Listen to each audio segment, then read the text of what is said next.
안녕하세요, 스피치튜브입니다. 오늘은 모르는 질문을 받았을 때 어떻게 대답을 해야 되는지에 대해서 말씀드리도록 하겠습니다. 이거는 사실 있어서는 안 되는 일이에요. 다시 말해서 모르는 질문이 나왔다라는 것은 충분히 준비를 안 했다는 뜻이고, 여기에 대해서는 어떤 답변을 해도 최선의 답변이기보다는 최악은 피하자라는 느낌일 수밖에 없어요. 그럼에도 불구하고 최악을 피하기 위해서는 우리는 어떻게 해야 될까요? 정직하게 잘 모르겠습니다. 여기서 끝나면 저는 이게 최악이라고 생각해요. 면접은 그 사람의 생각을 듣고 싶어서 부른 거잖아요. 물론 그 사람이 얼마만큼 알고 있는지에 대한 질문도 있어요. 그럼에도 불구하고 어떤 특정 분야에 대한 지식이 조금 부족하여 대답을 못한다고 해서 바로 탈락, 이건 아니거든요. 얼마만큼 알고 있는지, 그 알고 있는 것을 얼마나 잘 표현할 수 있는지, 이 두 개가 합쳐진 게 바로 면접이라고 생각해요. 그런데 잘 모르겠습니다, 이것만으로는 아는 것도 없다, 더해서 표현하는 능력도 없다 라고 생각될 가능성이 높아요. 그럼 두 번째 경우는 잘 모르겠습니다, 이 부분에 대해서는 다음에 더 잘 알아와서 말씀드리겠습니다. 실제로 많은 학생들이 인터넷 같은 데서 찾아보고 이렇게 대답을 하는 경우가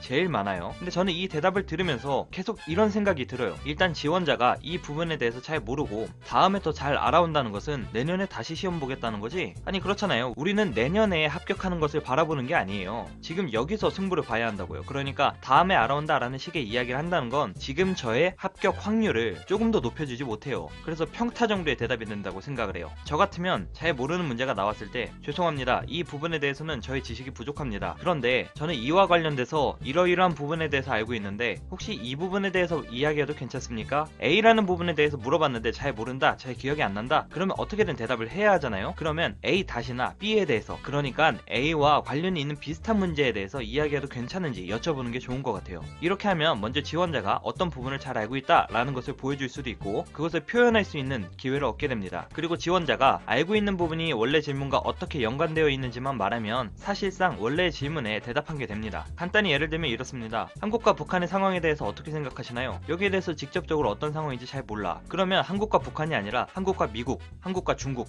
한국과 일본, 이 중에서 알고 있는 걸 이야기를 하면 돼요. 죄송합니다, 제가 한국과 북한의 상황에 대해서는 깊이 있는 지식이 부족합니다. 그런데 혹시 한국과 미국의 관계에 대해서 조금 더 많이 알고 있는데 이 부분에 대해서 이야기해도 괜찮겠습니까? 이렇게 이야기를 하면서 어차피 면접관은 그 사람의 말하는 태도나 얼마나 조리 있게 말하는지 관심이 있으니까 무조건 말하라고 할 거예요. 그러면 최근에 한국과 미국의 관계가 좋아졌는데 그건 무슨 이유 때문이고 막 말하다가, 그리고 미국도 북한에게 최근에는 조금 더 잘해주려는 모습을 보이고 있습니다. 그렇기 때문에 한국과 북한의 관계도 어느 정도 더 나아지는 국면이 펼쳐질 것이며, 이를 더 촉진시키기 위해서는 미국이 견제하고 있는 중국과의 관계 또한 신경 써야 합니다는 식으로 이야기하면 훨씬 더 이야기가 풍성해지죠. 다차원적으로 이야기하게 되잖아요. 그런데 이런 해결 방법에 단 하나의 단점이 있어요. 주변의 것들을 잘 알아야 된다는 거예요. 근데 이거는 사실 우리가 모른다기보다는 아는데 긴장해서 기억해내지 못할 가능성이 높아요. 왜냐하면 예전에 그런 말이 있었잖아요. 나이키의 경쟁사는 코카콜라다. 코카콜라가 운동을 안 하게 하는 뭔가가 있으니까 그렇겠죠. 관련되어 있는 내용을 이 정도까지 확장해서 살필 수 있으면 좋은데, 우리는 나이키에 대해서 잘 모른다 그러면 아디다스나 리보까지밖에 생각해내지 못하죠. 그래서 연습할 때 질문에 최대한 대답하려고 노력하고, 중간에 혹시 모르는 질문이 나온다면 시각을 조금 틀어서 그 주변을 한번 봐보세요. 그렇게 하고 면접장에 가면 만약에 잘 모르는 것이 나왔을 때에도 그 주변의 것들, 관련된 것들을 잘 볼 수 있게 돼요. 만약에 주변의 것들이 한눈에 확 들어온다, 이런 경우에는 방금처럼 그냥 이야기를 하시면 되고요. 만약에 그 주변의 것도 좀 모르겠다, 그러면 두 번째로 말씀드린 것처럼 잘 모르겠습니다, 이 부분에 대해서는 조금 더 공부를 하여 입사 후에 충분히 설명할 수 있도록 준비해 놓겠습니다 라는 식으로 평타를 치는 것으로 합의 보는 게 좋습니다. 정리하자면 모르는 질문이 나왔을 때 가장 좋은 것은 그 주변의 것을 엮어서 이야기하는 것, 두 번째로 좋은 것은 잘 모르겠습니다, 이 부분에 대해서는 조금 더 공부를 하여 입사 후에 충분히 설명할 수 있도록 준비해 놓겠습니다. 제일 안 좋은 것은 잘 모르겠습니다,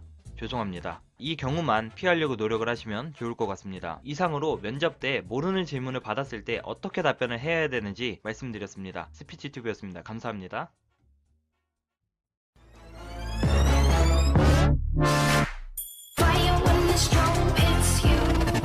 That's it, Brian?